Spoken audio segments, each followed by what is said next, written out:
Nimeingia katika eneo hili la Darajani Souk.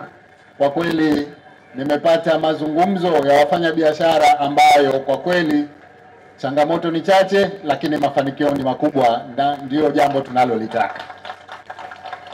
Asanteni sana nyote mlioacha majukumu yenu kuja hapa kutusikiliza, na nakuahidini kwamba sitochukua muda mrefu, nitasema kwa ufupi ili mkaendelee na shughuli zenu za kimaisha. Ndugu zangu, kikubwa ambacho leo nataka kukisema ni kwamba nimeridhika sana na hali ya ufanyaji wa biashara katika eneo hili. Haikuwa hivi.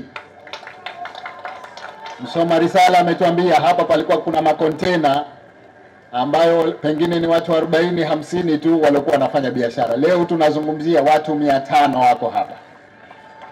Lakini na soko letu la zamani lile tumelikarabati, watu wengi wamepata nafasi ya biashara. Sasa hapa sio mwisho, hapa ni mwanzo.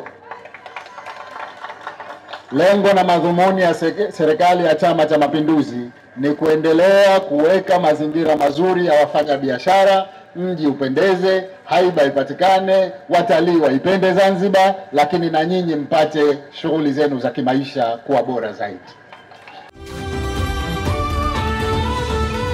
Oktoba tunatiki.